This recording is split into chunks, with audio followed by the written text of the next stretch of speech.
As and answered po, Your Honor.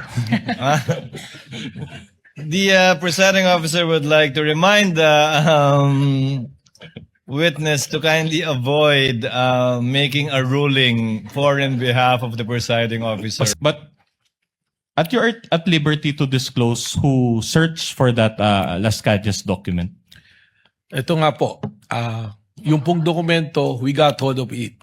Sabi nga po natin, meron po kami mga tinatawag na amin pong mga informants at mga source. It was provided to us. Nung ibinigay po sa amin to, hindi naman po ibig sabihin ay amin kaagad itong paniniwalaan. At tama po kayo. That's okay. I can ask subsequent questions regarding to that. So actually, my question is, after you had obtained this document, did you subpoena Las Cañas to verify the contents of those documents?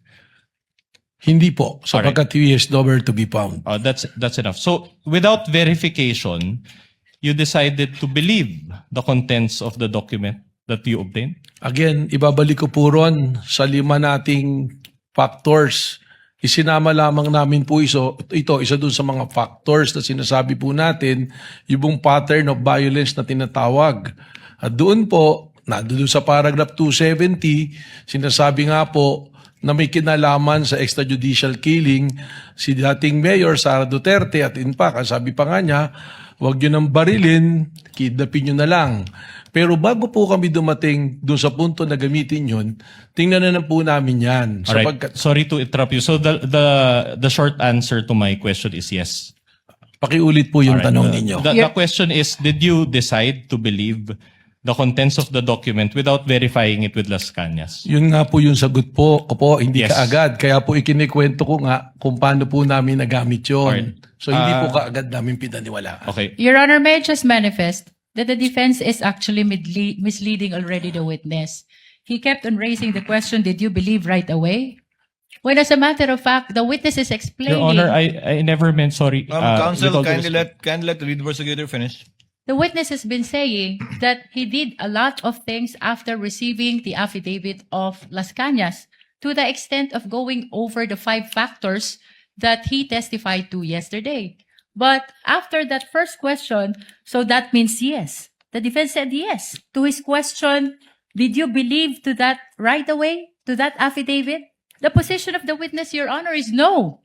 Short Because- rejoinder, Your Honor. Actually, asked and answered by the witness. That is his response, counsel for respondent, to your question. Yeah. Move on, counsel. Yes, Your Honor. We are satisfied with that answer. But another follow-up question. So without verifying it, sorry.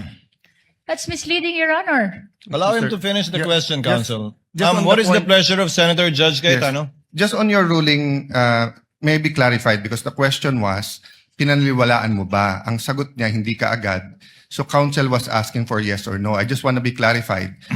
Hindi pinaniniwalaan agad, does that mean afterwards pinaniniwalaan mo na or never mo pinaniniwalaan? Just so that the record is clear. Just that clarification. There should be no. Thank you, Senator Judge Cayetano. Alan? Witness will please answer. Yes, Your Honor. Kaya ko nga po ikinikwento yung buong pangyayari para po makita kung paano po kami dumating dun sa punto na ginamit po doon sa pattern of violence yung pong affidavit na ito. So, liwanagin ko po Director Matibag. Opo. Hindi nyo agad pinaniwalaan nung simula, pinadaan nyo rin sa inyong SOP sa investigasyon, kalaunan, pinaniwalaan na ninyo at sa ngayon, pinapaniwalaan po ninyo yung nakasaad dun sa dokumentong yun. Kalaunan po, ito ay ginamit na namin na isa sa basehan po doon sa pattern of violence pagkatapos po namin idaan sa proseso po. So, pinaniwalaan nyo na, pinanghawakan nyo na, kumbaga. Sa ngayon po, tama po, Your Honor. Okay. And pinapaniwalaan niyo yun without issuing a subpoena to Las Cañas and clarifying the matter with him. Ask and answered, Your Honor. It's a different question, Your Honor. We're already at this point. Witness may answer. Pakiulit po. So, you mentioned na pinapaniwalaan niyo na siya ngayon as clarified by the chair. So, are you saying that pinapaliwanaan niyo na ngayon without issuing a subpoena to Las Cañas and verifying it with him? Hindi po nag-issue ng subpoena kay Las Cañas, pero meron pong naging verification process. All right. But not with Las Cañas, who is the author of that document. As and answered po, Your Honor.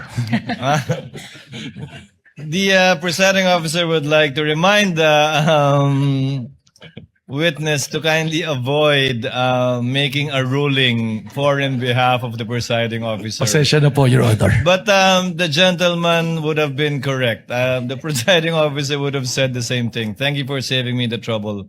But try to avoid that, Director Matibag. Sorry po, Your Honor. All right. Thank you. Thank Counsel you. may proceed. All right. Director Matibag, yesterday I identified 2 videos and you related it with the alleged pattern of behavior of VP Sara, correct? The first video that you showed, I think, involved the sheriff. Tama po. All right. But that incident, will you confirm that that incident took place on July 1, 2011?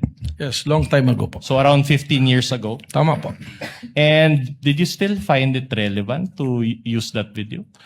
Under po dun sa 5 factors namin, ang tinitingnan po natin sa pattern of violence is the historical behavior. Alright.